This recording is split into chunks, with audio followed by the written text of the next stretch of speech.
What's up, DAW Nation? Welcome back to another episode of Behind the DAW. And in this week's episode, we have Nik Cherwink from the Headliner Mindset podcast, which if you have never heard of that podcast, if you're not subscribed to it, go check it out. It's totally within the same vein of Behind the DAW, interviewing big people inside the music industry, people that are touring, people that have made huge, incredible careers. And Nik Cherwink interviews them and breaks down their process and their success. It's incredible. It's totally within the same vein of this. So go check that out. But we got Nik on the podcast. So Nik, I've actually done an interview with him clear back in the day, like 8 years ago when DAW Nation barely first started. And Nik, he's the kind of person that you listen to and you walk away and you feel like you've had a shower. You feel like you're refreshed, you're brand new, you're ready to go back and hit your project hard. So Nik is just incredible. And the dude is like 600 pounds of just pure muscle. It's getting hot in here. Anyways, so in this week's episode, we are going to be talking about one of his 5 pillars of success, and that one being the mindset. And what does that mean? Well, spoiler alert, it is the internal fire inside of you that fuels everything else inside of your music career, right? Your music, your brand, networking, so on and so forth. It fuels that. It is also kind of this stand-in term for being mindful about the choices that you're making, the pain that you're feeling, the enjoyment that you're feeling. Understanding where that's coming from as a music producer is incredibly important. And so we're going to be going deep into that. We're also going to be talking about authenticity. What is authenticity in relation to your music careers? Does that mean you being completely open and honest about every single thing you've ever experienced? Is it holding back from some things? Does that mean putting on a mask and faking things? Sometimes we're going to go deep into that. And at the very end, Nik is going to be open and honest and authentic about his mindset, about what's been going on behind the scenes with the Headliner Mindset podcast, and thinking about things of where he wants to pivot and things he wants to do. It's incredible. And if you like this episode, then you are going to love the Cryo Masterclass. We go deep into talking about authenticity, about really fueling that inner fire, about being creative. It shows Cryo's system about creating 30 songs in 30 days. It's absolutely incredible. Link down in the description. But DAW Nation, with all that out of the way, let's go behind the DAW with Nik Cherwink. Oh, and by the way, there is, as always, a free download down in the description. Make sure to go grab that. Okay, now let's really go behind the DAW with Nik Cherwink.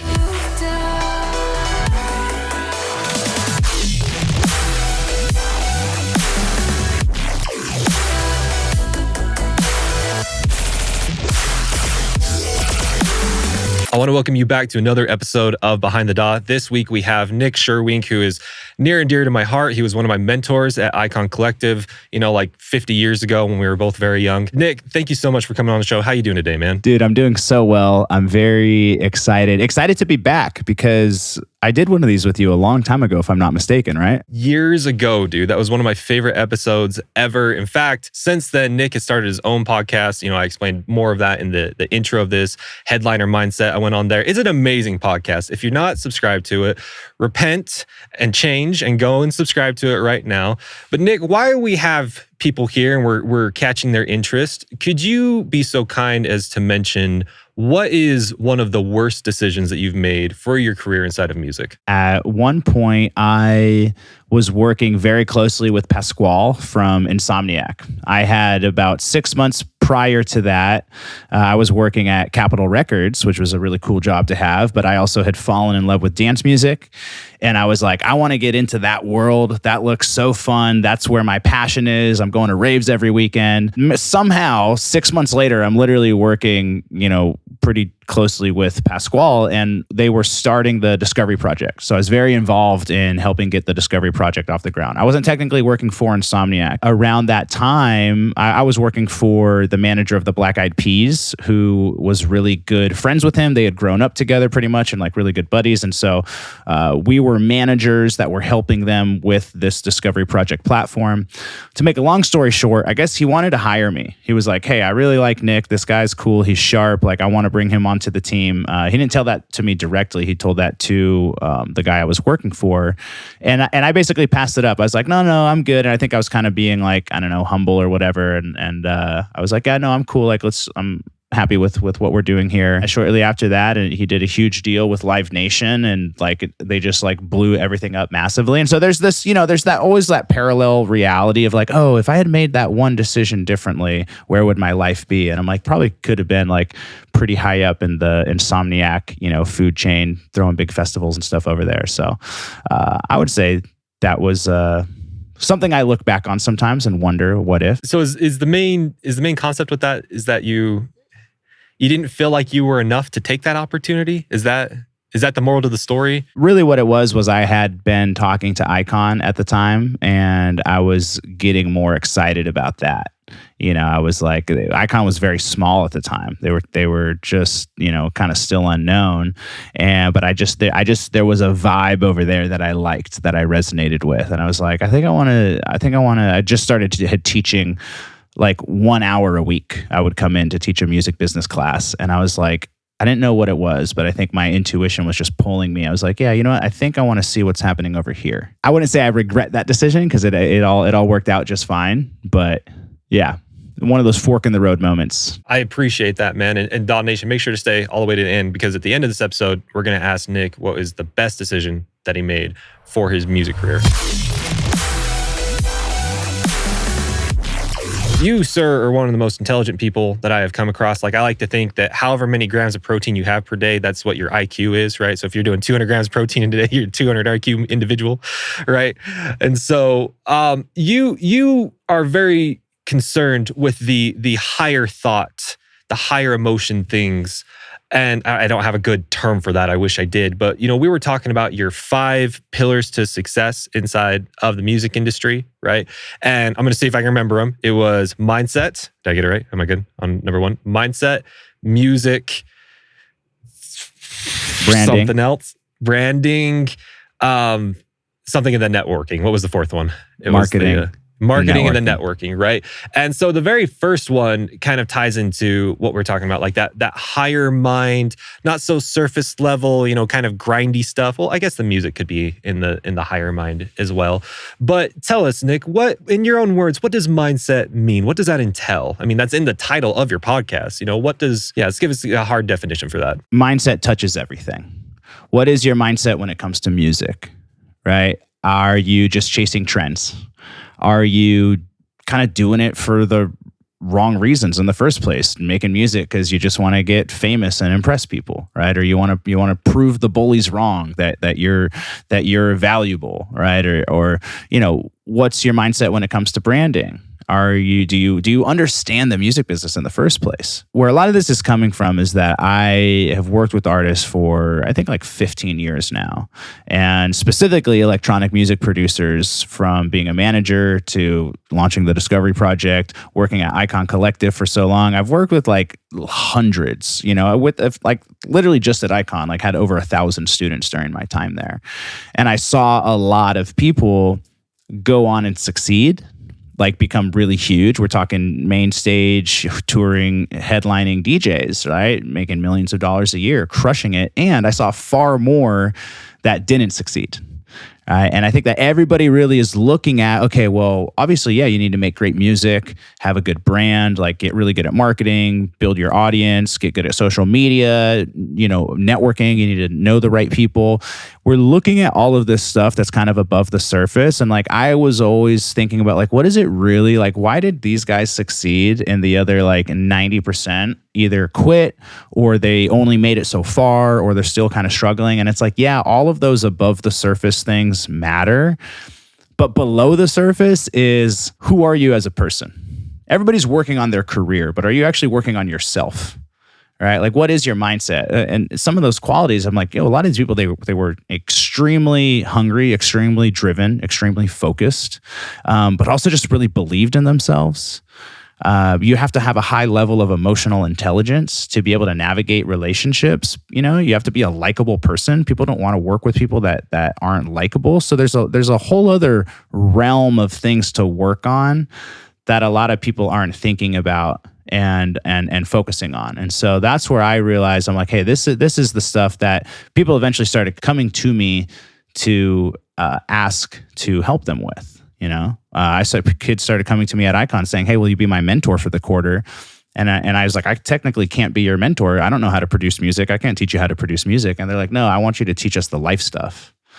Because they started recognizing like, oh yeah, there's a lot more going on here than just making tracks and releasing records and building an audience on social media. You know what I mean? Like there's such a deeper area of work that needs to be done and focused on. And even artists that are already like I have clients, you know, I'm a professionally certified life coach now and have been running a coaching business for 7 years. I have clients that are full-time touring artists. They're actually my favorite clients to work with because I don't have to help them at all with their business, with their branding and their marketing. It's purely now that you're succeeding and you're getting on a plane every weekend and you're dealing with the pressures of the industry, how do you keep your head screwed on straight? There's a roller coaster of challenges that come with that. And they're not just external challenges, they're internal challenges. All of our success starts from the inside out.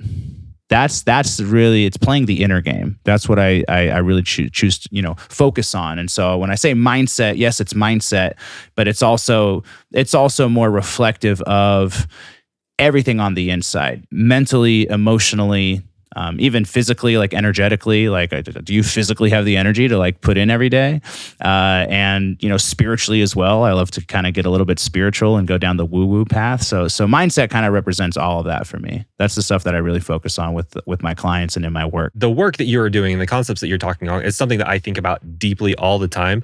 Not only from doing the podcast, but just like in my own life and, you know, trying to find I guess it's like the inner fire, because a lot of the things that we're talking about right now, the music, the brand, well, again, music, you can kind of argue kind of is some of that deeper stuff. Well, at least music creation, right? Hopefully it is. I hope so. Yeah, that's what I hope for people. Yeah, exactly. But the marketing, the you know, the branding, what the cover art's going to look like, the logo animations, like all that kind of stuff. I kind of see that as like we've said before, the tip of the iceberg or the smoke. And then what is the fire that's making the smoke, right? Because unless you have like that roaring fire in the inner hearth, it doesn't do any, you're not going to have a lot of smoke, right? And yeah, there it is. That's it. No, you're it's the best metaphor you could possibly. I love that, and if you don't mind, I'm absolutely stealing that from you because it is like, are you on fire? It's like make the fire first, like okay, and then go market it and sell it and share it with the world. But a lot of people, you're not on fire, right? We're creating from our mind and our ego. And especially with music production, I make a clear distinction. There's a difference between being a producer and being an artist. I like to work with artists, right? Being a producer is you understand the math and science of how music production works. It literally is math and science, right? And now the best proof of that is I can go into AI and give it a couple prompts and it will make a song, right? It can be made by computers because there's an algorithm and there's a formula and it's straight up math and science. That's being a producer, being a DJ, being a producer. Being an artist is creating from the heart, creating from the soul, right? When you're like, do I actually have some fire inside of me, inside of my chest, inside of my belly, inside of my soul that I want to bring to the world? And now it's not one or the other. You definitely should also understand the math and the science. This is a great example of duality. It's like the masculine and the feminine. You know, it's both. It's not one or the other. The symbol of the yin and yang. It's like, yeah, it's the symbol of both of them coming together, working together cohesively. I think that there's a lot of people that are just being DJs and producers, and you're just trying to learn the formula, and we're downloading the sample packs, and we're learning the techniques. But are you lit up in the first place? Are you on fire? Do you have something to say in the first place? And this goes into your branding as well. This is where in my process, a lot of people are struggling with marketing because they're skipping over this really important step, which is branding, which is just like figuring out like, what are you actually all about? What is, you know, on a deeper level, what are you actually trying to say? You don't know your marketing sucks because you're not saying anything. All you're saying is like, oh, hey, I made a song.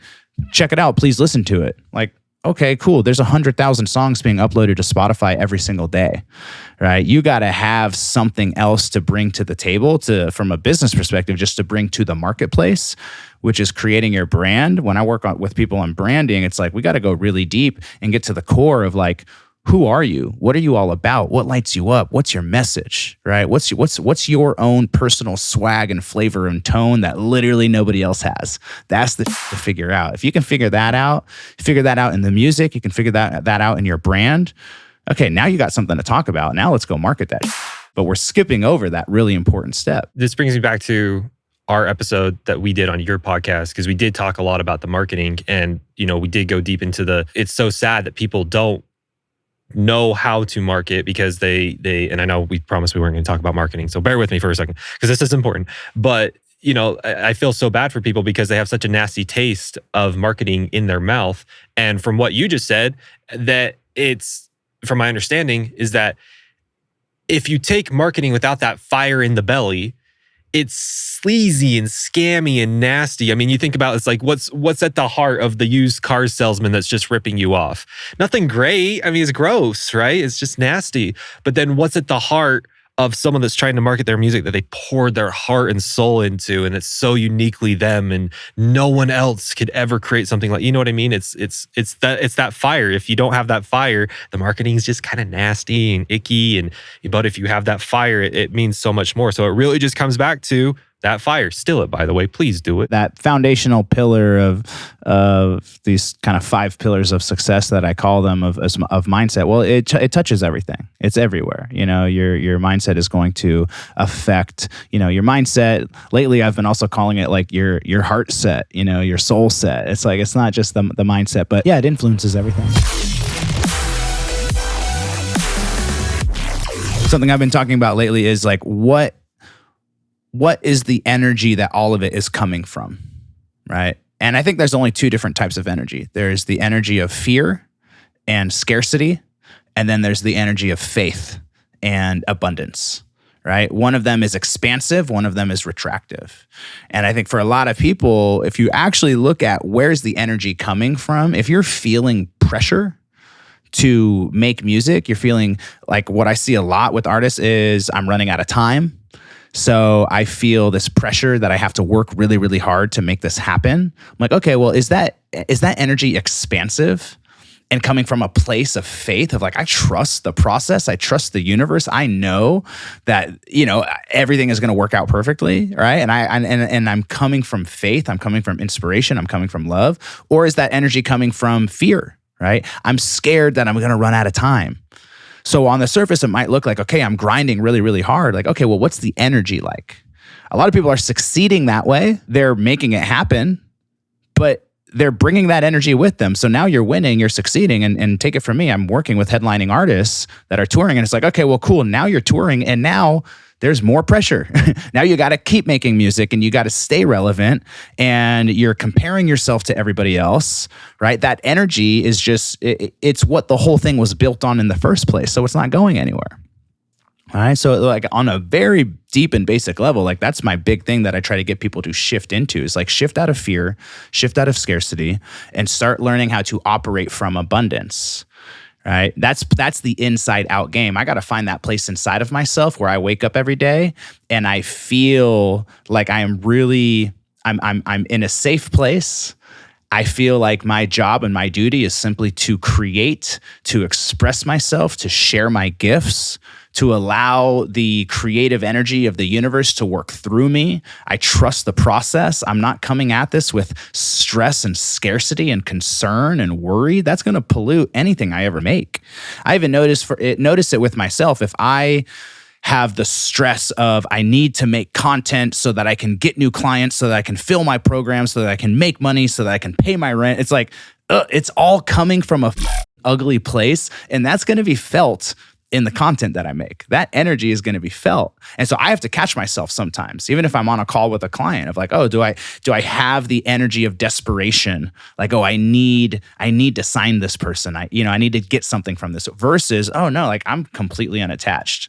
I'm like, yo, if you want to get down and you want to have some fun and you want to grow and you want to expand and you want to play and like, cool, like let's get it. Like my energy is so different when I'm unattached. And guess what? I signed 10 times the amount of clients when I'm coming from that place. And usually if you're creating from that place, creating from the place of I'm unattached, I'm not chasing labels, I'm not comparing myself to other people, I'm not like trying to chase other people's success. I was like, no, I'm just making music because I love making music and I'm having a lot of fun doing it. Usually you're going to see better results doing that. And definitely you're going to enjoy the process a lot more. I am extremely interested in knowing more about this fear energy or this faith energy. So those are the two terms you used, right? If we look at the totality of the people that you have, what do you say, life coached, like mentored? What do you say, life coached? Yeah. If we look at the totality of those people, and this ranges, like you were saying, everyone from just beginning to headlining touring artists, what is probably the most common fear energy that is evoked? That's like, oh, yep, there it is, rearing its ugly head again. There's that one thing that always shows up. The big one is the fear of running out of time. That's a really big one. Like fear shows up in so many different ways, but that's a big one that I see of like, oh, the clock is ticking. I'm going to run out of time. I'm getting older, right? And comparing yourself to other people. Just generally, there's just the fear of failure, right? Like, what if I don't make this happen? Or what if I put all of this time into this passion, this dream, and this career, and then it doesn't happen? It's like the fear of, not only just failing at it, but then the fear of like, what do I do then? I didn't pursue a normal path. I didn't pursue a normal career. There's the fear of not having money, right? The fear of putting all this time and this energy in and having nothing to show for it, like financially, right? And losing that time where you could have maybe been building a quote unquote normal career. So when that fear is there, it's affecting it's leaking into the process, and it's going to affect how you show up, right? It's going to affect how you create. So, and again, it's like life isn't about being fearless. Also, like fear is a part of life. It's also scary to go for it. It's and fear, I think, it's actually a beautiful thing. I think fear is the compass that's pointing you where to go rather than what to avoid. And fear is always going to be there at every level. It's about having courage, though, really. Fear is there, and it's just what do you do with it? Do I let that fear stop me from pursuing my dreams and my goals? Or do I use that fear as a compass and I lean into it? And in which case, that just means my courage needs to be bigger than my fear. I just live a courageous life and I do the things that I'm scared of. All right. So the fear might be there, but it's like, okay, we can't let that fear influence how we show up. Right? Like, okay, I see you. I recognize you. Yeah, this is scary. Yeah, there's some fears of, I have fear of rejection. I have fear of failure. I have fear of losing it all. Like, okay, cool. It's there. And I'm not going to let you get in my way, though, of sharing my gifts and being a creator and being an artist and pursuing what lights me up. Quick side quest with this idea, okay, and we'll get back to it. I know you really wanted to talk about authenticity, which I'm very excited to hear about. I promise that's coming. Patience. But it's a quick side quest with this. I believe we even talked about this on the last episode that we did on my podcast years ago. I would love to know your thoughts about this concept. So we that speak English have kind of painted ourselves into a corner where there's these two overarching large concepts that we force into one word, and that word is fear. Because, for example, if I brought you to my house, Nik, and I set a box of Black Widows in front of me, and I said, Nik, I need you to put your hand in this box of Black Widows, you would feel what we'd call fear. And I'm assuming you wouldn't say, well, you need to lead into this. Of course you need to lead into it and put your hand in the box, right? That's ridiculous. So we have this thing that keeps us alive, this fear, if we want to call it that, we call it alive. But then there's clearly the other thing. If you came to my house and you were terrified to go hiking with me, it's fine, Nik, I'll keep you safe, don't worry. But you were terrified to go hiking with me, that's clearly an appropriate time to lean into that fear. It's like, no, come on, man, like we'll have a good time. It's good for you to get out and see stuff. So we kind of have these two overarching categories that we kind of force into the same word. I want to paint this clearly because, I've heard people bring up that argument before, but it's like, well, does that mean I need to, live on the edge, because I'm afraid to go live on Skid Row? Does that mean I need to lean into it and do it? And so that's why we as English speakers kind of painted us. We should really have two different words. One that's like, this thing that's keeping you alive and this thing that's keeping you from thriving, right? but we both use fear to do that. Is that, you see what I'm saying? Am I just 1,000%. A lot of people say that that self-protective part of ourself that has fear, that is, also what we would also call our ego. Just like there's this part of our brain that is constantly analyzing and judging everything and basically determining, is this dangerous or not? And people hypothesize that this comes from thousands of years ago when we were like cavemen, like living out in the wild, where it's like, there were saber-toothed tigers and we had to be on alert. So we have this part of our brain, this primal primitive part of our brain, where we're looking out for danger, and it's to ensure our survival. But now here we are years later, thousands of years later, we don't live in those same conditions, but we still have that same evolutionary biological part of ourselves. Like we're constantly looking out for danger. So it's not a saber-toothed tiger anymore, but now it's putting out a piece of content and having everybody laugh at you, or putting out music and having nothing happen, right? Or reaching out to a record label and being rejected. So it's not necessarily the fear of physical danger, but it's the fear of psychological and emotional danger. And so we have to be able to distinguish that. Right. And I love that you brought up, should we live on our edge? My answer is yes. But your edge is different. Everybody's edge is different. Going and living on Skid Row, that might be edgy, really edgy for some people. That might be so far out of your edge that it would break you. It's not your edge. That's like be way beyond your edge. And for some people, that wouldn't even be an edge at all. They're like, yeah, sure, I'll go do it. So for each of us, I think it is important that we to live, and I don't know, like you determine what kind of life you want to live. If you want to live a boring life where you never do anything that excites you or scares you, okay, cool. I don't think that that's how we were designed, though. I don't think that that's what, our creator, whatever that may be, how we were designed. I think that we were designed to have this impulse inside of us that wants to expand. It wants expansion. And for us to expand, we have to keep finding out where our edge is. Right. So, the things that are edgy for me right now, I was just sharing with you before. I'm excited because in my business, I just finally am doing a free masterclass, and I set up an email sequence where it does automated emails. That has terrified me before. I've been so scared of emails and technology. I'm not a technological person. That's been my thing. But you crush it at that. You're like, dude, this is my zone of genius. I'm so good at this. So my edge isn't your edge. Right. And so I think it's important that we all kind of find out where that is. The problem is a lot of times where we have conditioned ourselves so much to let the fear take over that we're just playing a really small game. One of the biggest examples I use all the time is artists just reaching out to record labels as what I call just shooting your shot. Hit up your favorite artist, go hit up a stranger, somebody in the industry, ask to take them to lunch, put yourself out there. A lot of people are scared of that. And then you don't realize how many opportunities you're actually missing out on. Right. Or what might be an edge is, Miami Music Week is happening right now. Maybe your edge is go buy a plane ticket and fly to Miami Music Week by yourself and just go out and party and network with people. That might be super edgy for people. But you know what? That might be the edge to step up to that allows your life to 10x. You know what I mean? That not only on the external world allows you to develop relationships and connections and helps move your career forward, but also helps you become a different kind of person. The amount of expansion in your internal world where you're I just pushed myself a little bit. I stepped into that edgy. And you know what? I became a little bit more confident through that. I believe in myself a little bit more now. It's I actually feel like I'm capable of even more.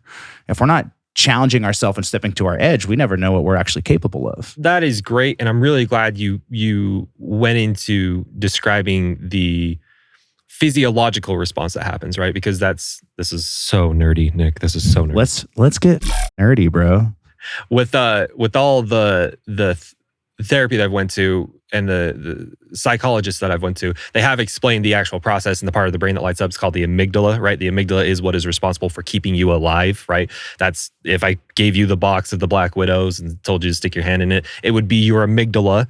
I actually have two, so it's amygdalae or amygdalas. I don't know. Anyways, so one of those, both of them, some of them, somewhere will light up and say, "Don't you do that? That's going to kill you." And they are doing their job. They're doing fantastic. The amygdala is the thing that stops you from going 180 down Main Street. It's Don't touch the hot stove, yeah. exactly. And so you need that, but you're absolutely right that in our modern day and age, the amygdala, for lack of a better term, becomes restless, right? And it sees threats where threats are, like threats of your life, where those threats do not exist, like in public speaking, reaching out to the record label, reaching out to your favorite artists to see if they want to do something, whatever, right? Starting a podcast, whatever, you're releasing your music, the amygdala goes crazy. And those are the feelings of fear that most people are having. They feel like their life is threatened, even though they may not be able to put words to it, right? They feel that internal stress, their heart starts to beat faster, and anyways. And so I love that we can bring that up and be like, listen,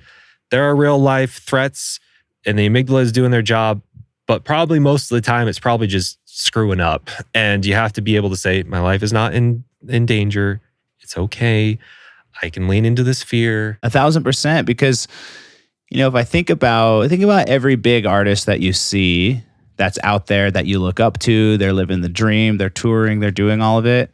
There are probably 1,000 other artists that could be doing that, but are sabotaging themselves in some way because they have, that internal fear, the stress, the anxiety, the whatever it may be, is stopping them and blocking them from putting themselves out there in that way. And that's like, it's like the invisible parking brake. That's what I'm always looking with people. Because here's the thing.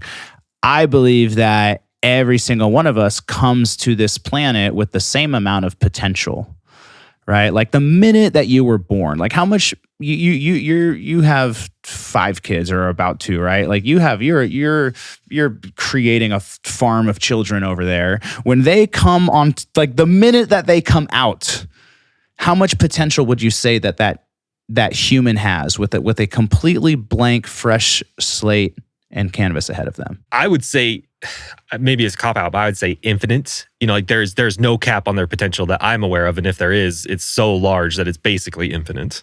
Yeah. And it's certainly, there's different opportunity. You're born into a certain country and a certain house, certain situation, certain resources. Yeah, for sure. But as a spirit, the actual human potential. Because we also hear stories of people that were born with nothing that go on to become, like super successful, wildly huge leaders and world changers, right? So the potential of the human spirit, I would say for all of us when we come here is like, yeah, it's infinite. Right. And then at some point, somewhere along the way, we start to get conditioned. We start learning how to walk, how to talk, how to think, how to believe, right? Our family and school and religion and life experiences, it just starts to condition us. And we start to create a self-image of what we think actually is possible for ourselves. Right. And I think the artists that go on to, one of the big things that a lot of artists have that really are at that level is they just believe in their potential, right? Tony Robbins has this thing called the success cycle, where, basically looking at, how much potential do you believe that you have? If you believe that you have an infinite amount of potential, then you will show up and you will take certain actions, right? You will take different actions than somebody who thinks that they only have a small amount of potential. Right, because if you have a small amount of potential, well then, okay, well I'm only going to show up, and kind of put in half the amount of like effort and energy, right? And then when I put in half effort and energy, I get kind of half results, and those half results start to reinforce that, like, see, I told you, this is all I'm capable of. But it also works the other way. If you really believe in yourself, you believe that you have infinite potential, and you just take massive action, and like you wake up and you make music and you grind and you do it from a place of belief, right? You go out and you shoot your shot and you build your bit, like you act that way. You start to get different results, and then those results, you start to get, really great results. Those great results then reinforce your belief about yourself. I think I actually can do this. I actually do believe this is possible. All right. And this is where I also bring up like who you surround yourself with is so important too. I think this is why Icon Collective was so successful in a lot of ways, because you start surrounding yourself with people that are really ambitious and they do believe in themselves and they do work really hard and they start getting results. It is possible. My friend is doing it. Look, if they did it, I think I could do it too. It's like a lot of this has to do with belief, because when you believe in yourself, you just show up in a different way. But if you're not seeing it, if you're hanging out with like nobody's really popping off, nobody's getting after it, everybody's like, you start doubting and complaining. I mean, I see so much about people complaining about the music industry. It's not the music industry. It's you. It's you and your mindset and your attitude and your energy, because the industry is the same for everybody. And there's a lot of people that are killing it. There's a lot of people that are succeeding. And they're the ones that they believe in themselves. And most likely, they also probably aren't sitting around complaining either, right? So clean it up, y'all. I'm starting to believe that, the term mindset is synonymous with the therapeutic term, which we call mindfulness, right? Which is just being aware of what are you feeling? Why are you feeling? What triggered you to feel that way? What are you going to do with those feelings? I'm assuming the antithesis or the opposite of what we're talking about, the mortal enemy of what we're talking about, is not taking account of what you are feeling and not taking account of the thoughts that you are thinking and just allowing them to run wild. You feel something, you don't know where you felt it, you don't know what triggered that feeling, you don't know if you like it, if you don't like it, whatever. You're almost like just hopping into a lizard brain and you're just kind of like going with whatever electric impulse that is happening inside of your brain. Am I on the right path with understanding what you're saying? Yeah, what I talk about in, I have a group coaching program that I do, and one of the weeks we really get into what I call mental programming. Like your mind is the computer system of your body, right? It's just a part of your body. You have your heart, you have your brain. I think you also have a spirit and a soul. We have all these different parts of ourselves, and your mind is just one of them. But your mind is like the central computer operating system. And now, like I was saying, when we start our life, we have this blank slate of infinite potential. The program hasn't been written yet, but then it starts to get programmed. And first things first, we start to be programmed by our parents or whoever raised us. We start to be programmed by culture and society and our neighborhood and the education system. Let's talk about the education system that just tells you to sit there in a chair and raise your hand when you got to pee. And it's like, it drills us to think a certain way. And now also, even today though, we're being programmed all the time. We're being programmed by social media. Every time you're just doom scrolling or you're watching the news, you are being programmed. And so a big part of my process is to wake up, right? That's the mindless autopilot of I've just been being programmed. I've been allowing my mind to be programmed. There's this moment where it's like, Neo taking the red pill in the Matrix, right? We're just like, you wake up and got to realize like, wait a minute, I can start taking control of that programming. I have been unconsciously programmed. My mind has been unconsciously programmed for probably most of my life, right? And so now, like when I kind of wake up to out of the Matrix, right, or into the Matrix, and kind of start to recognize the power that I actually have, the potential that I actually have, I get to start reprogramming this computer system. Is this thing working? Like to the best way that it could be. I mean, I've been studying and practicing this for years, and I still have an inefficient operating system in a lot of areas. Taking control of that programming is so important. Back to one thing I was saying, like, who are you hanging out with?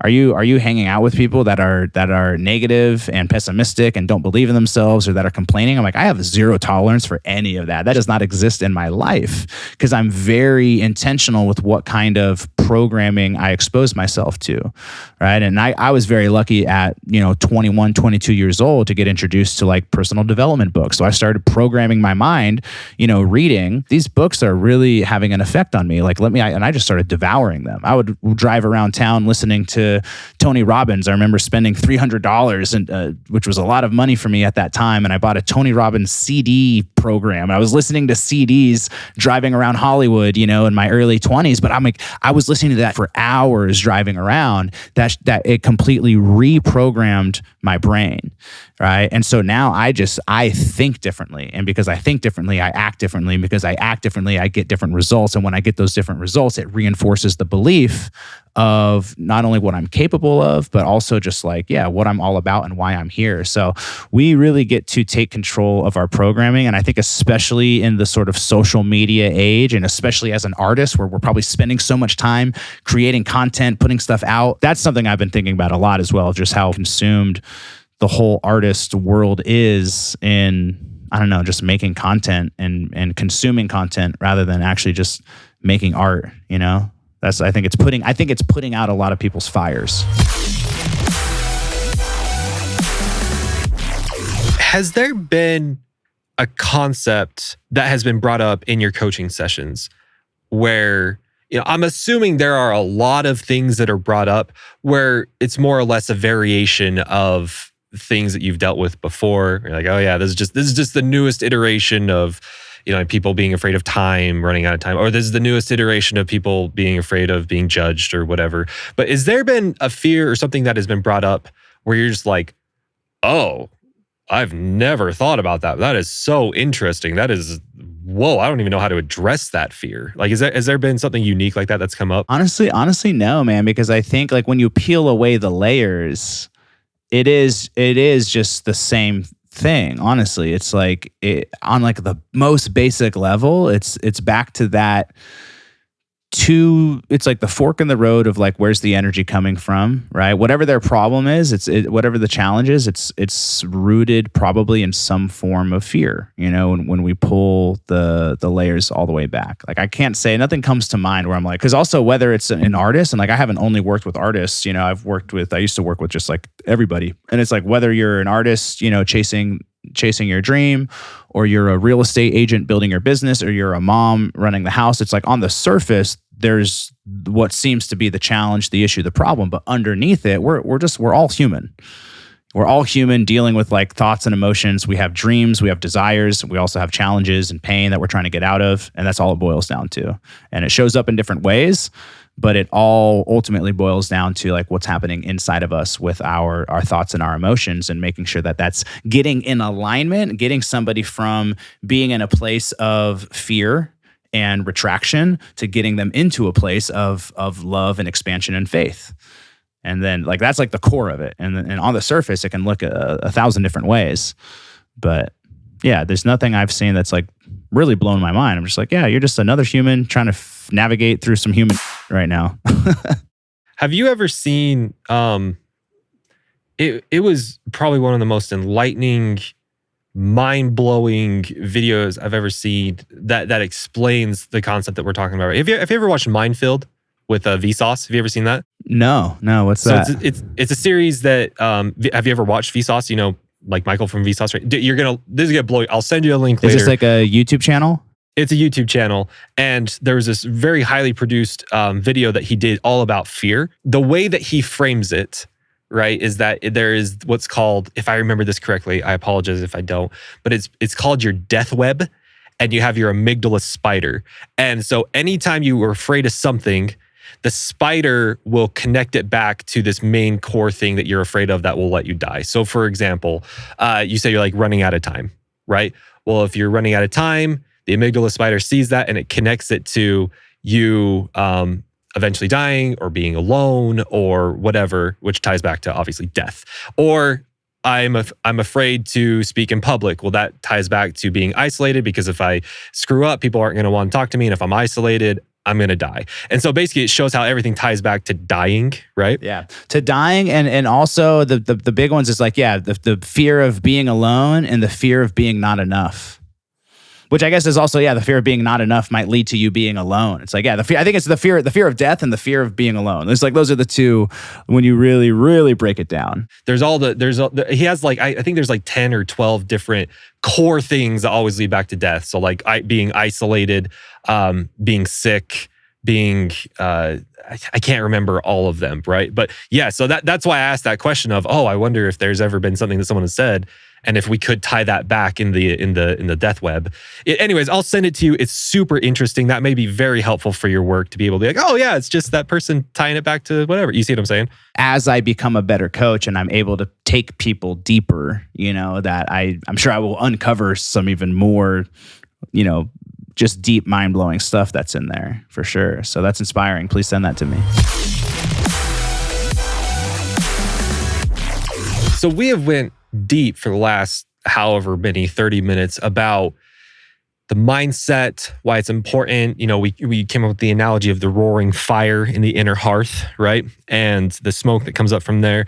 One of the biggest concepts, one of the biggest, we'll say, one of the biggest main ingredients to this mindset is this concept of authenticity. I don't know how you can even explore the mindset or the inner hearth unless you understand the main ingredient of authenticity. And this is something that you really want to dive into. It's something I really want to dive into. So for those, there are several different definitions for authenticity. So what is the Nik Cherwink definition of authenticity in the context of what we've been talking about? Yeah, I think that you are 1 out of 8 billion people in the world, and there's only you. There is no other Wyatt Troy, right? Like, you are the only one. I'm the only Nik Cherwink, straight up, and we get lost and out of alignment with ourselves by paying so much attention to what everybody else is doing. Right? There's so many trends. There's certain clicks and labels and sounds and lanes, and ultimately we all want to be successful. So we're looking at, well, who is successful that's out there, and what did they do to get there? And so it's one thing to take, inspiration and to learn from others, but the danger is that it oftentimes can pull us off course with actually really being in our own lane. It's like, I am living my life, walking my path, and the more I pay attention to what others are doing, the easier it is for me to get off of course of like, what's my path, right? What's the Nik Cherwink path, the Nik Cherwink journey. And it's so funny, like, being kind of in the coaching space and the education space, where like we're teaching people like, well, this is how to do it. This is how to do something. And it's like, well, this is one way that some people have done it, right? And it's not the only way to do it at all, especially in like climbing the ladder of success of the music industry. And everyone wants to know how to make it, right? Well, I don't know, like, yeah, there's certain things that have been done. Certain people have done it in certain ways, but also like you get to pave your own path, And so I think there's the authenticity of just your journey as well, but also especially for music producers and creating art, it's like you get to create your own, there's the way I describe it is it's almost like there's like a radio dial, right? Where, like you are authentically tuned to a certain dial. Like your actual channel is 101.7. But a lot of times when I'm listening to something that I like, and I'm like, I really like what's happening on 95.3. And so I'm trying to make 95.3 because I really like it. I'm inspired by it. But my natural tuning is actually something else. So rather than looking at what everybody else is doing, following what other people are, even what you're inspired by, it's like, figure out like what your thing is, what actually lights you up, what feels. And I think the compass to follow is like, what do you have a lot of fun making? Maybe I like listening to this. Maybe I like this style or this scene, but like, what actually lights me up when I'm in the creative process, right? I'm going through that right now where I'm looking at like, okay, with my coaching, I'm like, there's a lot of demand for people that want help with marketing, and they want help with branding. They want help with the music business stuff. And I could chase that. I can make a lot of money doing that. I have. Paying attention to where's the energetic alignment within myself. I'm like, do I actually really love this? Does it light me up? Like, what's the stuff that lights me the up? And rather than chasing, okay, here's the money, here's the trends, here's the opportunity, let me really start to figure out like what lights me up the most, what feels the best. Like that's my authentic lane. So I'm still even currently in the process of really figuring that out. Like, what's the stuff the type of people I love working with, the type of work I really love to do, the type of gift that I feel like I can bring to the world, that I can bring to the marketplace, that literally only Nik Cherwink can do. You know what I mean? Like, that's the real artist journey. Is like, Deadmau5 was not like listening to everybody else and being like, how should I get on like a certain label, what kind of label, and how can I be the most successful? He's just like, this is what I like doing. All these innovators that a lot of people look up to, Skrillex, for everybody in the bass music scene, like always, you love Skrillex. Okay, Skrillex was not listening to anybody else and being like, oh, I should do that, right? He was just in the studio doing what lit him up, and that's why he was so successful. And so that's like the really hard, I think, kind of fork in the road, is there's weird paradox of like, all right, I want to be successful, and this is what people are doing to be successful, so let me kind of follow that, while at the same time, what's probably going to make you the most successful is to not do any of that and follow your own authentic lane and path, to be at that really like true, I think, high level of leadership and innovation. If we continue your analogy of the radio stations, right? Applying what we've been talking about with the mindset, that to me, that looks like, you said you were on what, 101.7, and you're listening over on 97.9, and not, and you could be enjoying that. You could be, oh, this is great. I love listening to this. I even want to make stuff like this, let's say. But I think where most people get lost in the weeds is then they are 101.7 and they try to become 97.9, right? Where I think the mindset way would be, what is working over on 97.9 and what resonates with me for me to bring back to 101.7, to integrate into what I am doing. And so you're not becoming them. You're not even copying them. You are seeing what works, and then you're bringing it back and putting it through your own, throwing your own spice into it, creating your own version of what it, or applying. So am I on the right path? Am I? Yeah, totally. Just getting inspired by what's being done. I also think what's so important, especially as an artist, is go listen to a bunch of other stations, right? Don't just listen to that other one, and don't just listen to the one that like you always like really like listening to. Like, there's so much flavor and color and sound and sensory fun things to play with. There's so much adventure.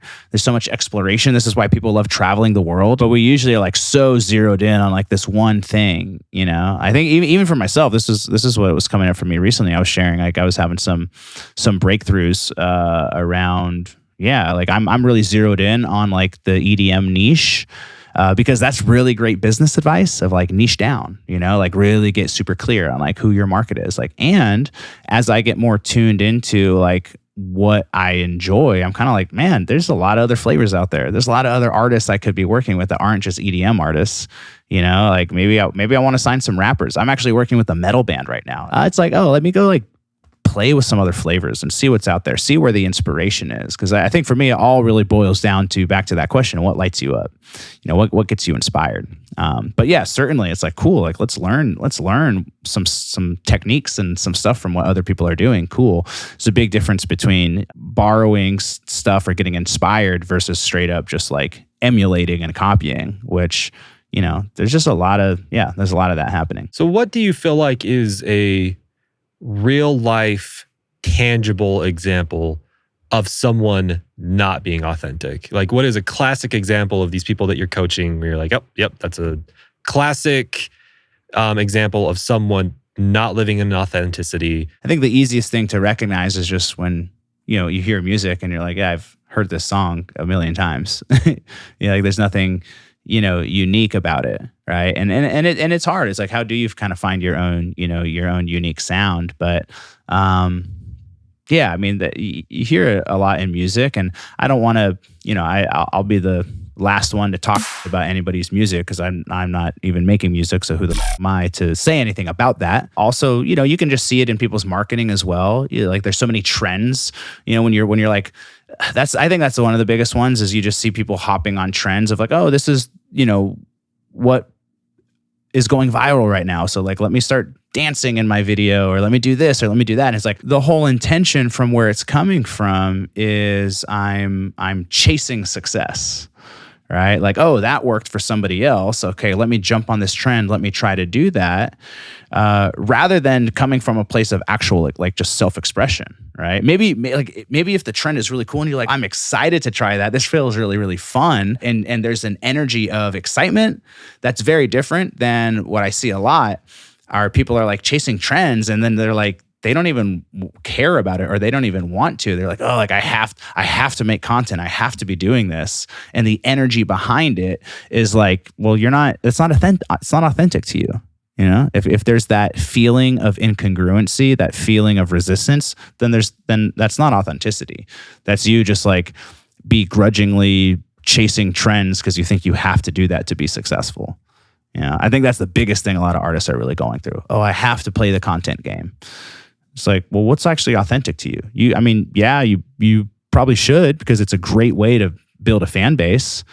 But if you feel like you have to, then there's some sort of misalignment there because you're not actually tapped into like what's your authentic way to express yourself. You know, so social media is a really, really big one to unpack, and just creating content as well. You brought up a memory that I haven't thought about for a while, but have you ever done much research into or heard about the concept of true community versus pseudo community? You ever done that? No. This is exactly with what you're talking about right now. So pseudo community is actually very dangerous. And so we as individuals, and actually going back to the death web that we were talking about, we want a community. We want a community for many different things, not only just because we don't want to be isolated, but we want, friendship, we want, fulfillment, we want to be able to have meaningful relationships, meaningful conversations, and do meaningful activities, and so on and so forth. And so a real community is, there are people, whether it's you and me just as friends, Nick, or it's us as a music production community or an EDM community or whatever. A real community is a community where people can be authentic. They can show up, they can disagree, they can agree, they can bring up counter arguments, they can reinforce good arguments, they can do whatever, you know what I mean? You are not just you're not being a pseudo community. And a pseudo community is the people in the community who absolutely disagree. They're absolutely hate certain things that are going on. They're not showing up as their real selves, but yet they kind of just nod their heads and go along with the status quo and pretend like everything's okay. And so I feel like a lot of what you're describing is a lot of the members of the music production community, singer-songwriter community, EDM community, so on and so forth, showing up as the pseudo community. They see these trends, they're not showing up as their true selves. They see this thing and they don't want to rock the boat. And so they're like, oh, well, it's working and people are, people are getting blown up from that. So they kind of just nod their heads and they're like, okay, I'll do it. And they'll kind of move on. Where showing up as a true community would be, like if you see a trend that you don't like, you can say it. You can make fun of it. You can create your own version of it. You could, as long as you're showing up as yourself and as your real authentic self, then that's totally fine. Do you agree with what I'm saying? You bring up a really good point. I think as an artist, also part of the 5 pillars to success, from my perspective, is also creating a brand. Authenticity may or may not be part of your brand, right? Like your brand is an extension of you. It's not necessarily who you are. So sometimes you might have a personal brand where, I am the brand, right? Like my online brand is Nik Cherwink. Authenticity is one of my brand pillars. It's one of my brand values. So it goes in there. I think when you are being like a personal brand, there is a lot more space and even probably desire for authenticity. But also at the same time, your artist brand doesn't have to necessarily be you. It can be almost like a character. It's an extension of yourself. It's a story that's being told. So yes, I like you're bringing up actually back to the definition of authenticity. You're reminding me of a definition that I was introduced to that I think is really what you're hitting on, which is true authenticity would be to actually be real and show the whole thing, right?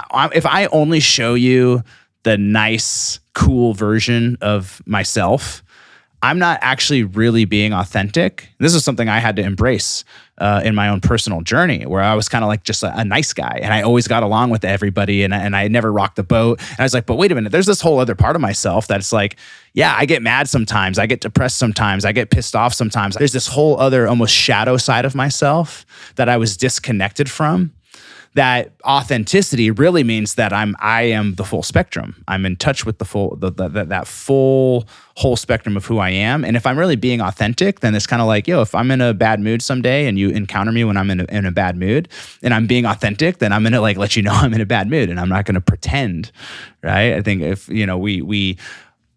definitely in the industry, we're oftentimes wearing masks where it's like, okay, cool, I'm just got to be cool with everybody all the time, and I'm pretending that I'm, a certain type of way.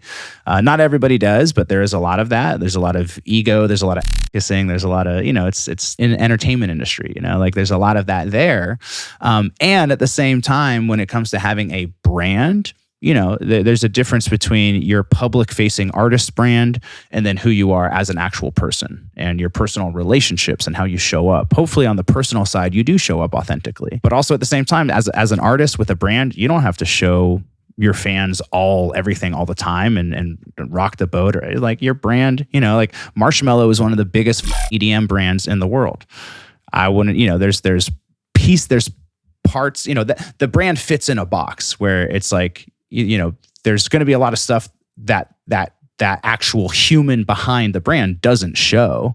I mean, literally, it's a masked brand, but it's like the brand also stands for like community and connectedness, and it's very positive and very joyful. So it's like that's what goes in the brand, and there's certain things that don't, and that's okay. That's actually really great branding. So sometimes you don't want to be authentic with your artist brand. If you're having a bad day, you don't need to go out there and share all your personal dirty laundry with all of your fans all the time. It brings up a much bigger concept that frankly I don't even know how to begin to address, right? Which is, we can agree that authenticity is a main ingredient into this mindset that we've been talking about.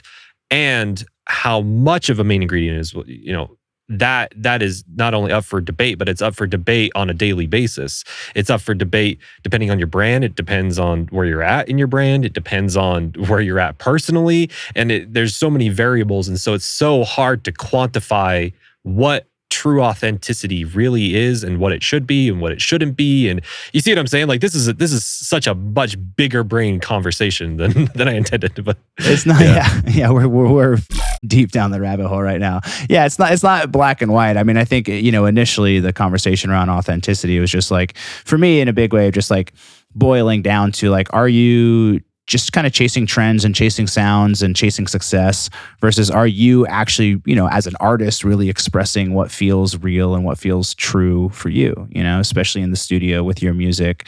I think, it's hard, man. It's hard because it is a business and there is a truth about marketing. I think what's true for a lot of artists is they also, like making different styles of music, but also putting out a bunch of different styles of music might not be the best thing for your business. It might make more sense to just like only put out a certain style because that's what your brand is and that's who your specific market is that you're marketing. So, again, there's no right or wrong way. But I think, back to the fire, as long as whatever you're doing it with some fire and you're keeping that fire lit and you're staying passionate, you're staying excited.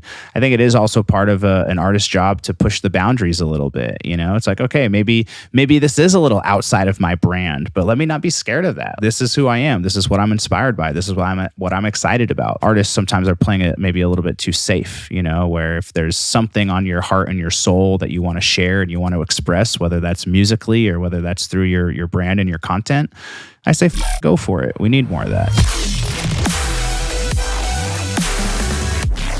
Do you know the rapper NF? You ever listen to NF before? Oh, dude, love him. Okay. He's sick. Okay. Yeah, he's so amazing. Good. Do you know the song Mansion? You listen to that song? I'm not sure off the top of my head. Okay, so it's one of his older ones, but this completely applies to what we're talking about. So in the song Mansion, NF talks about his mental mansion and how there are rooms that, are absolutely destroyed inside of his mental mansion because of, horrible traumatic events that have happened.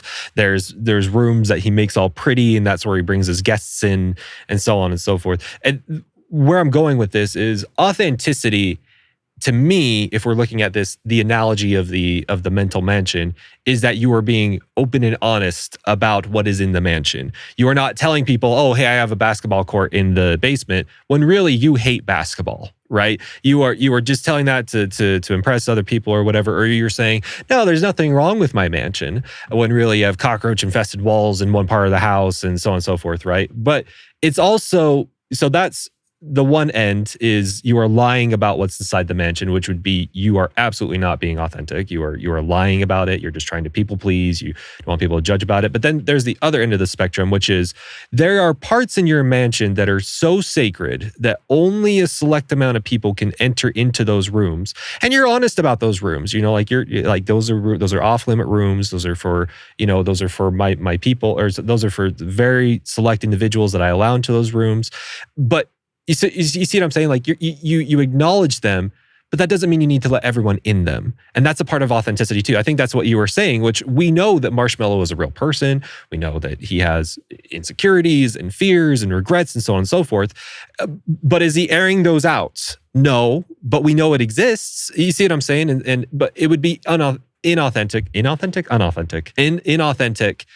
for Marshmello to say, there's no sacred room in my house. That doesn't exist. All the rooms are open. You know, that'd be a lie, and that's not true. Do you see where I'm going with the what this mansion? made me think of, which is something that I see a lot of touring artists get caught up in. And I think this is a really good just sort of forewarning for artists that are pursuing that path, that are moving from making music where this is really fun and it's something that you're passionate about, and then at some point it becomes your career and it becomes your job, and you build a brand and you build an audience, and then they sort of expect, there's this almost expectation from you about what you create.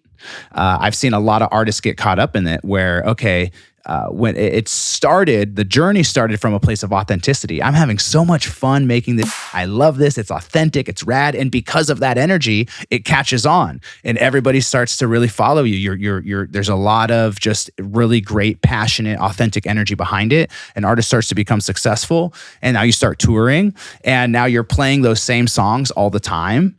And now there's this pressure to continue to produce music and specifically cater to that audience. And what happens for most artists is you start to evolve. You start to grow. What you were doing 5 years ago isn't necessarily, you're not the same person anymore, right? But I see artists sometimes get caught up feeling the pressure of like, I have to keep kind of making this stuff, even though it's not really authentic to me anymore. Like I've outgrown that suit that I was wearing. Right? I've outgrown maybe that style and that flavor. And so I've seen artists that have gotten stuck there, and these are the ones that kind of become miserable. And I get it, because it's like, well, you got to pay the bills. This is your job now. So you have to keep touring. You have to keep putting out money, right? So now back to the energy. The energy is coming from fear. The energy is coming from fear of like, I can't stop doing what I'm doing. Otherwise, I'm not going to be able to pay my rent. Right? I can't stop the momentum. Otherwise, I'm going to lose money. I can't do what I really want to do and be authentic, because I'm going to lose fans if I do that. Right? And so now the whole thing is actually coming from fear. And I've worked with artists that have gotten stuck there because there's a misalignment with their authenticity. Right? But then you have a lot of artists that you can look at. I think Porter Robinson is a great example of someone where if you look at the journey of what he was making, it was like he'd made some huge shifts of just like, all right, I'm like multiple just styles. You know, he started making like complextro, you know, like when he was young, and now he's like, his brand has shifted so much and he's just stayed to be authentic. Obviously, Skrillex is a great example as well. Look at what he's making today versus the dubstep stuff he started with. He just continued to follow, well, this is what's true, this is what's authentic to me, and either you can get on board or not. A lot of artists are, once something starts working and is successful, they cling on to it and don't necessarily allow themselves to continue to be authentic. One of the favorite examples I use all the time is LS Dream. He used to be Brills. He had this great career and created this great project, making money. And then at some point, he's just like, you know what? I just don't really love this anymore. This doesn't feel authentic anymore. This isn't really my scene, and rather than clinging on to it and operating from a place of fear and saying, look, I got to just keep milking this cash cow, he said, you know what? I'm going to quit. I'm going to let it go. I remember seeing him shortly after he had let it go. And I remember him telling me, he was like, yeah, bro, he's like, I dropped the whole project. I'm back to being a broke artist. I'm not making any money anymore because I'm not touring. But a year later, he launched LS Dream. Right. And he's doing what is authentic to him. He has continued to follow that lane of authenticity. So that's really where I was coming from with like authenticity, right? Like continue to follow that. And I think it also back to fear and courage. Like you got to have a little courage to be authentic, especially in in an industry where there's just, there's so many trends, there's expectations, there's comparison, there's all this mental to get caught up in. When your North Star is what's authentic to me, what lights me up, what excites me, what inspires me, and you have the courage to keep following that. You have the faith to keep following that, and you choose that rather than choosing fear and unconsciously choosing fear, allowing fear to make those creative decisions for you. That's going to lead you in a really cool place. I got 18 different ways that I want to go with this, and they're all going to take about 3 hours for us to go through. So, hey, should we do a 9-hour podcast? Right? Yeah, that's right. What are you doing the rest of the day? I'll come back. We'll do a part 2. Well, I guess part 3. Everyone go back and listen to what we talked. I got to go and listen to our old one from, that was like 5 years ago or something. No, man, that was 8 years ago. 8 years ago. 8 years ago, dude. Oh, we're getting old, bro. In the light of authenticity, something that you and I talked about before we started recording is you wanted to be authentic about what's going on with your life, and you've definitely talked about that during this podcast. Now we're going to go really deep into that.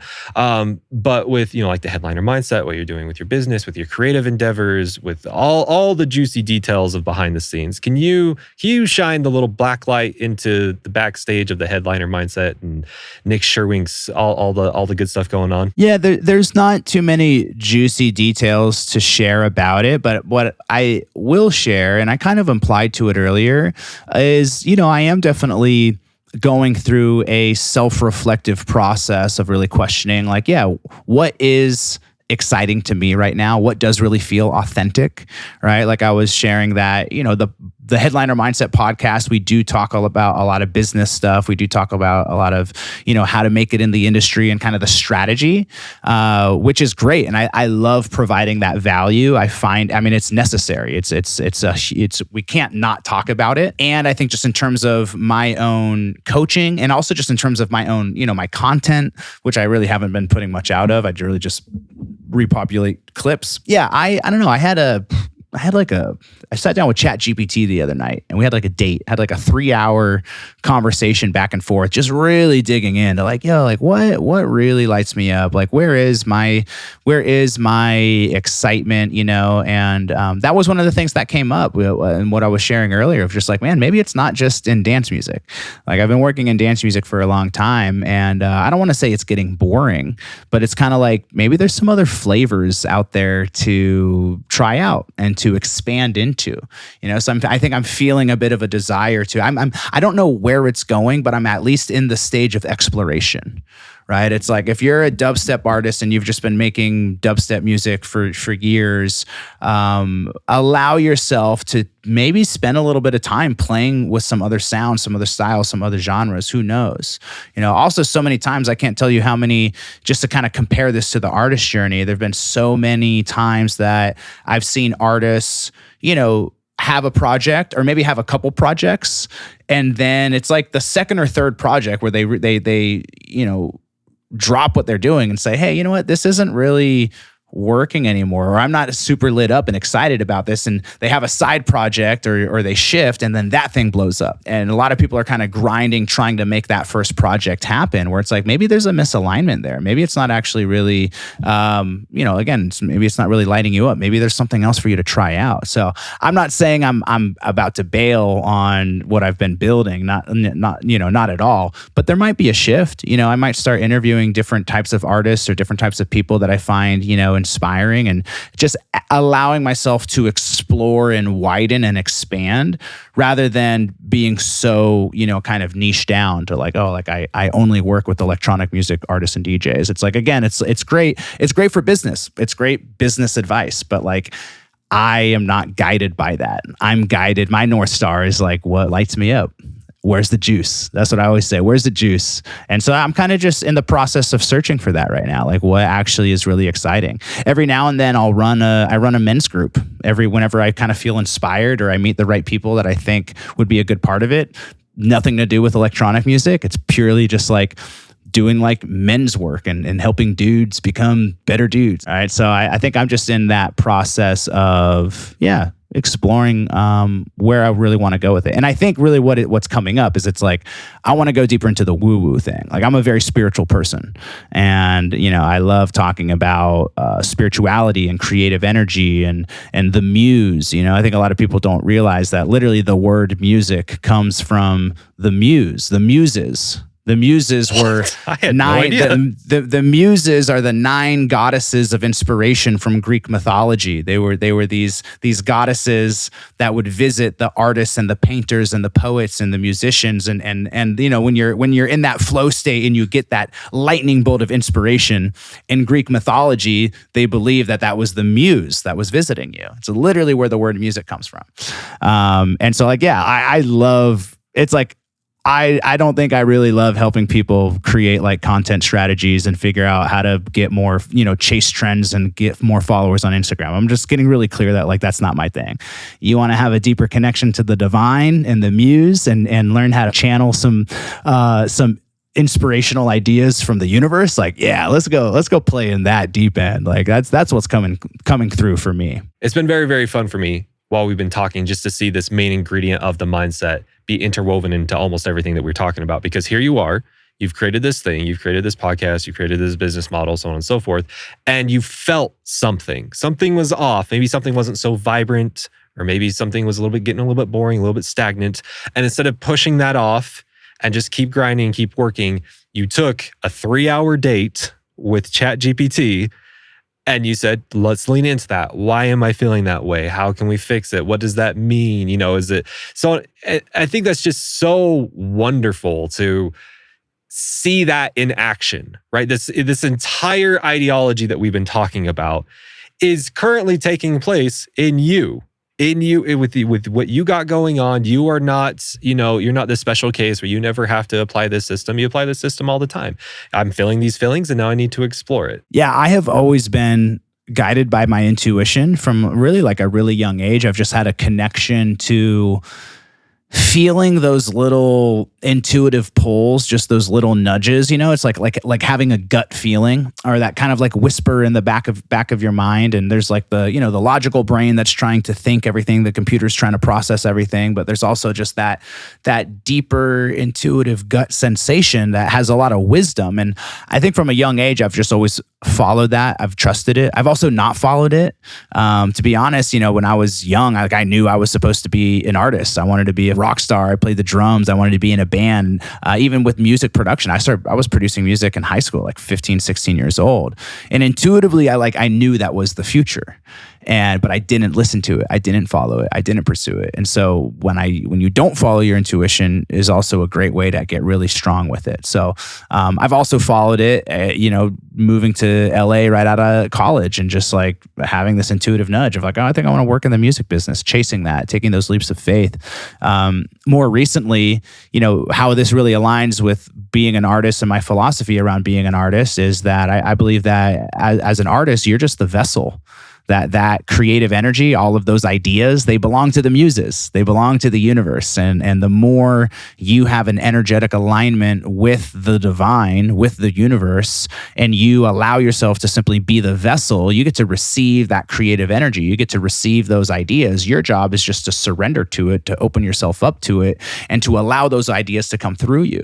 So while I may not be doing that as an artist with music, I'm definitely doing that in what I'm creating. I have a coaching group that I run right now, which started off just as this intuitive idea. There was just this whisper in the back of my mind that was like, hey, launch a coaching group. And I was kind of like, what? Like, no, that's a lot of work. I don't want to do that. What are you talking about? You know, like my own sort of ego and internal resistance. And finally, I was like, I just surrendered. I was like, all right, whatever. Like, I don't even know what this thing is about. What do you want to create through me?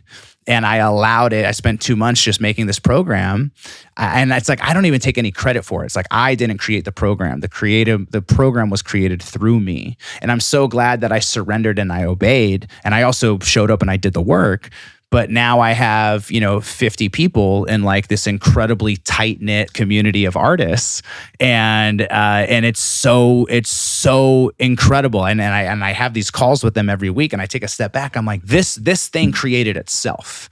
My job was just to like hold space and kind of create the container to allow the magic to happen. And I think that really is, what an artist does as well. It's just like, those songs. It's like you hear when people accept Grammy Awards, oftentimes they're like, this song just came through me one night, this song just like it just showed up. And it's like, I want to tap more into that. And I want to help guide people to tap into that, because the other option is to grind and create from a place of stress and pressure and chase algorithms and chase numbers and be pretty miserable in the process, and then actually maybe get some success and then be launched into a career where you're stressed out all the time having to keep up with that. It's like, there's just a different way of doing things. And so I'm feeling very intuitively called to as much as maybe the podcast and the demand from the public wants like strategy, like I'm actually feeling very intuitively called to kind of go in a different direction. Not only can I feel this fear for myself, but I know that other listeners are going to be feeling this fear too.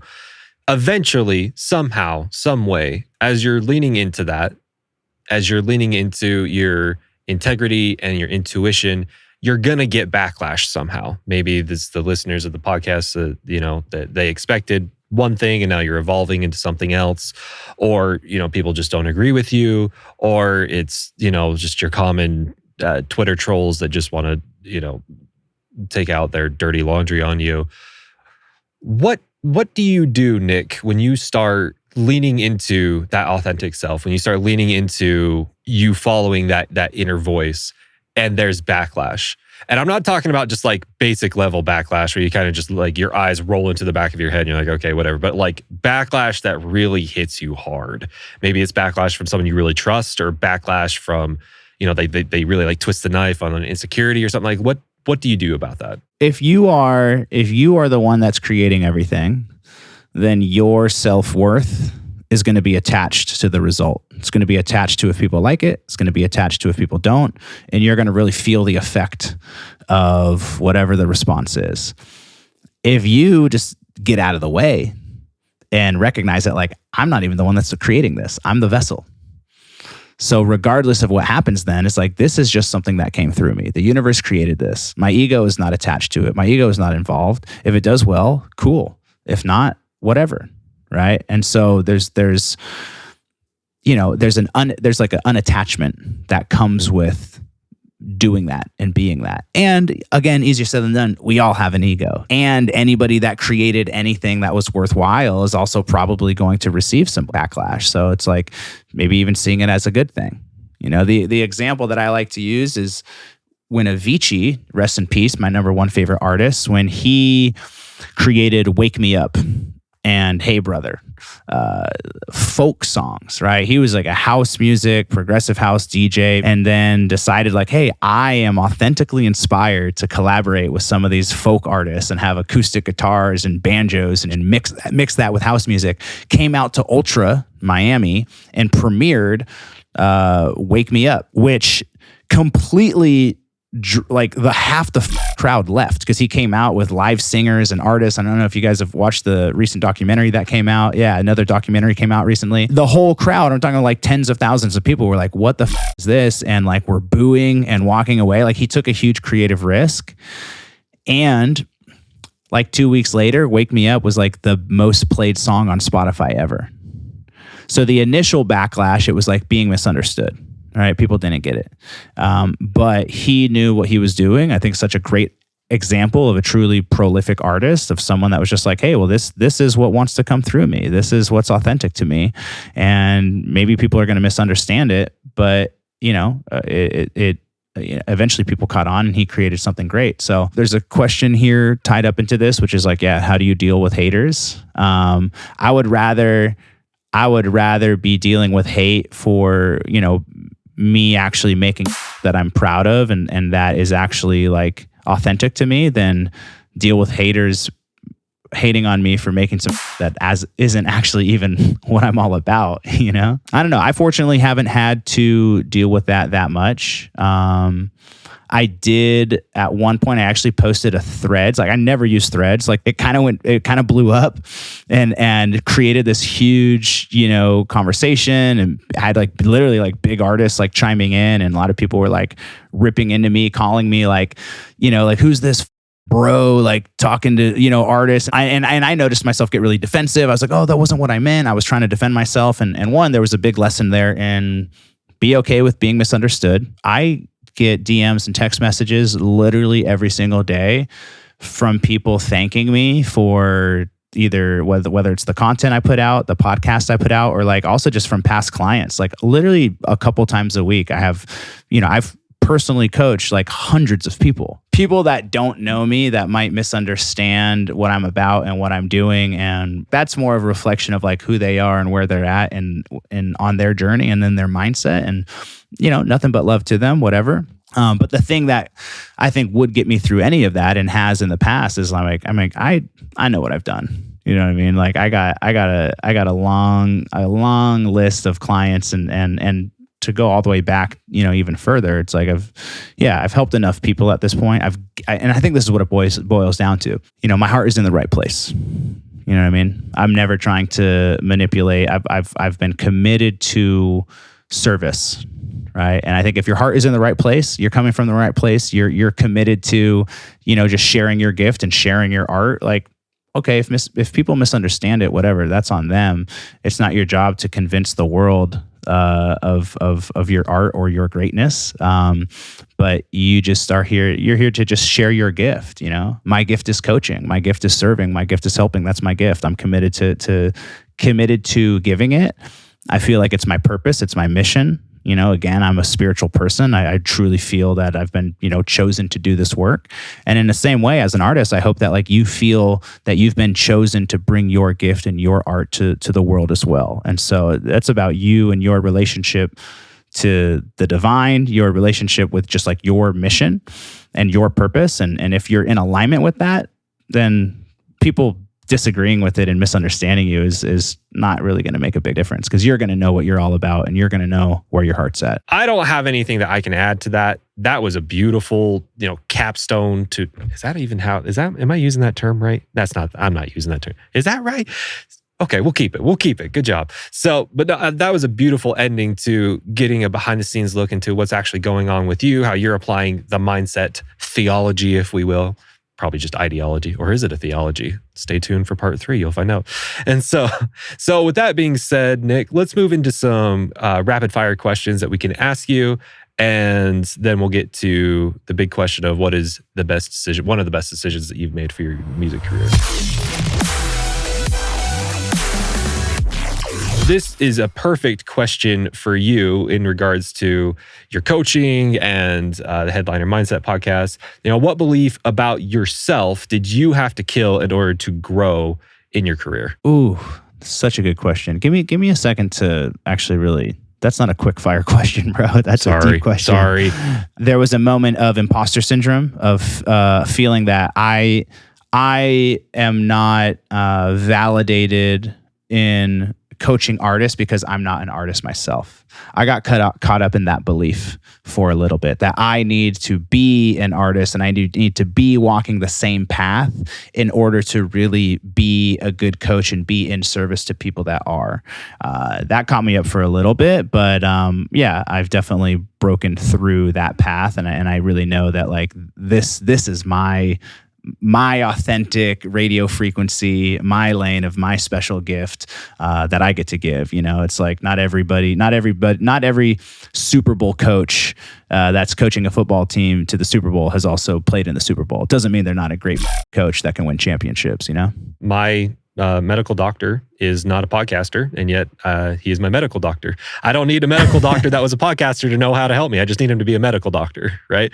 And so it's the same concept, right? So I agree with you. I think the imposter syndrome could have killed a really beautiful baby that you would have had, and you got over that, and now we have you, which is a true gem to our community. Okay, the next rapid fire question. I'm starting to realize that most of these are not rapid fire questions. I'm not good at having small conversations, and so rapid fire question is like, what's your favorite movie? Yeah. What color shirt are you currently wearing that's black? Oh, this shirt. This is the one. What's an unpopular, controversial opinion that you have about the music industry? You have shared a lot, but what's one that you haven't mentioned? That it's less about the music and more about the person. We touched on it, but everybody is focusing on the music and the brand and the marketing and all of the stuff above the surface, the tip of the iceberg. But I think that if you become the right person, then you need to work on yourself more than you need to work on your career. If you become the right person, then you can become successful, right? And I think that's maybe the unpopular opinion. And we see it, I think for artists that are really, that really are successful, there's this X factor that they have, right? And that is, I think almost like that's at the foundation of all of it. I think that's potentially more important than any big like marketing strategy or campaign. With the people that you've worked with and people that you've coached, what is one of the number one things that they absolutely waste money on? That you see this common denominator, they waste money on this thing. You're like, just stop wasting money on that. Studio equipment, right? You always need the next plug-in, the next big thing. And I think that can limit you actually from just being creative. I think it's more about what you do with the tools that you have rather than just the tools.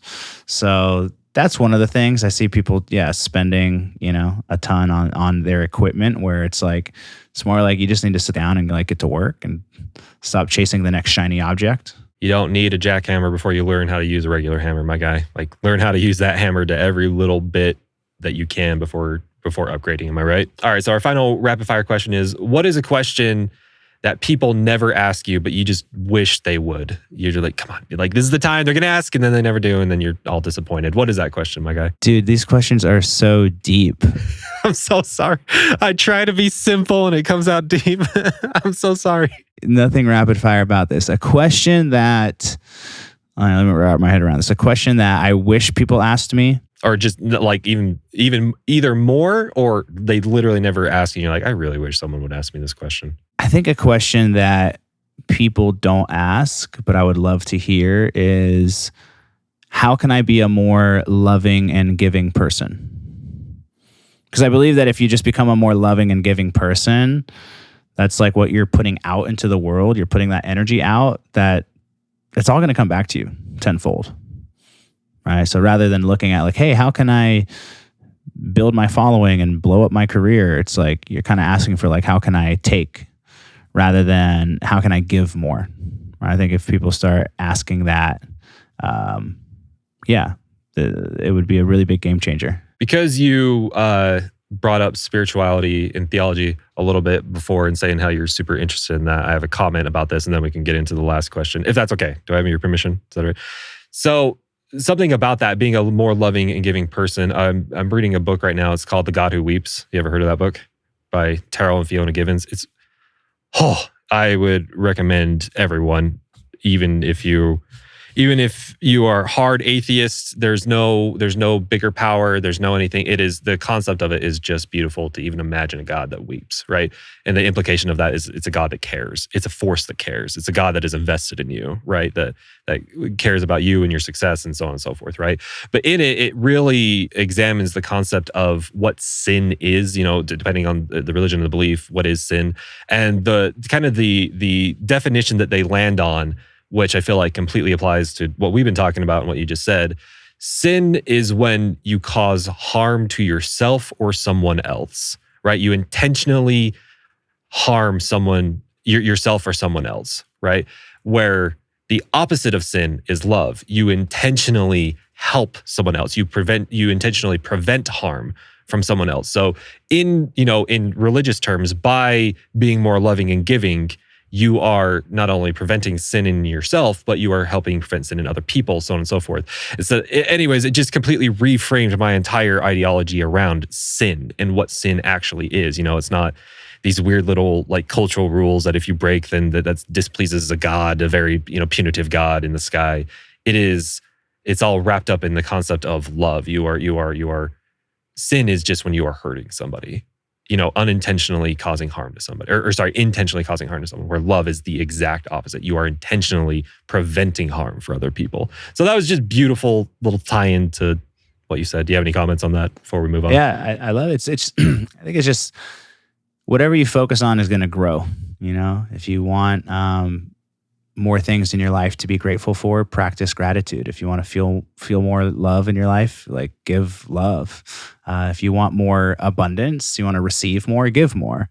It's kind of like karma, like whatever you put out is what you're going to get back. And a lot of us are just kind of putting out the wrong things, So yeah, put out more love and see what that does for your life.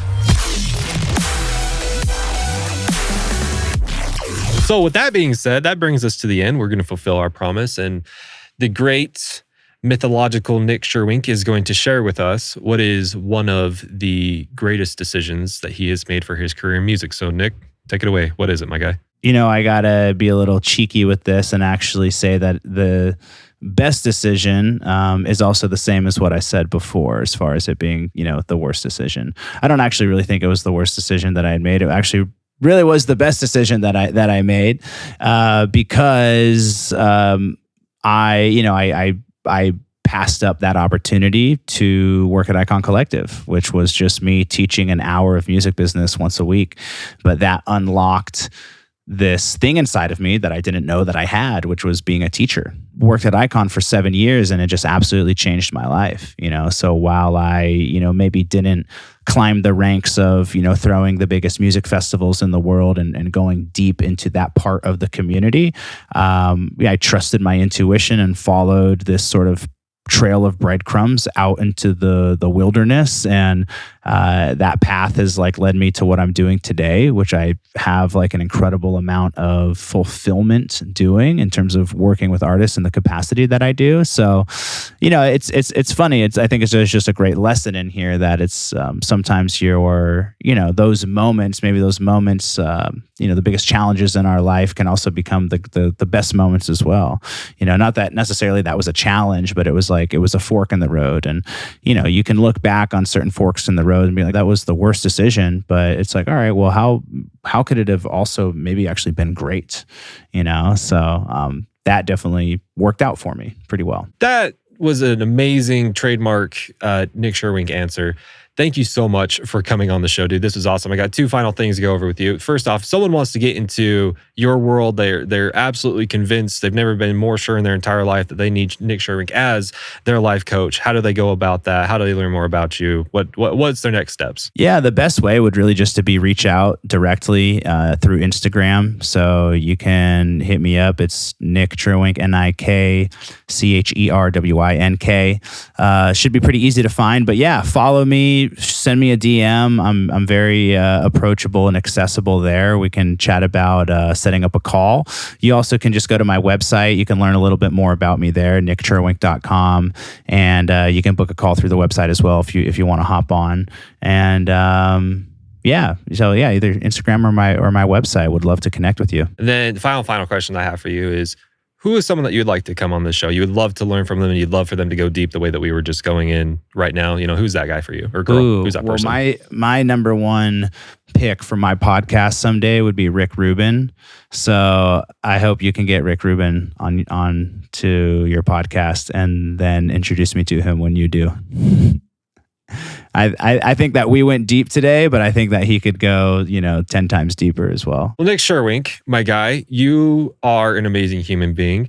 You are my surrogate father that I, look up to. You're in my mind most of the time when I'm thinking about what would my dad think of me right now. I just picture you and I'm like, he'd be proud of me. He's, Nick's proud of me for what I'm doing with all my, dozens of children that run around my house. That sounds so bad. So proud, man. I mean, it's funny you say that. I'm looking up to you when the time comes, for me to have a kid, which is, hopefully in the next few years. I feel like I'm ready and getting ready for that. I'm like, all right, you're the first guy I'm calling. This guy has been doing it. He knows what's up. So yeah, man. If you need me to fly out to show you how to set up the stroller in the crib, I got you. Teach me how to swaddle a baby. No, thank you so much, man. Any final words before we wrap up? Just right back at you, brother. It's really great to still be connected after all of these years. It's been quite a journey. It's really been cool to see what you've created for yourself. And I also equally really just look up to you. Everything that, you've created with your business, the way that you're serving the community, I just have a ton of respect. And it's just really cool to be back on the podcast. I can't believe it's been 8 years. So thank you for having me on. And man, can't wait to see you in person, hopefully, and stay connected. DAW Nation, it would be a terrible day if you did not go subscribe to the Headliner podcast. Make sure to go check that out, as well as download the free download down in the description. And to cap it all off, the frosting on top, the Cryo Masterclass is waiting for you down in the description. Go and learn how to make 30 songs in 30 days. And DAW Nation, make sure to like, comment, and subscribe wherever you are, YouTube, Spotify, Instagram, wherever you guys are at. Go ahead and like, comment, and subscribe, and we will see you on next week's episode of Behind the DAW.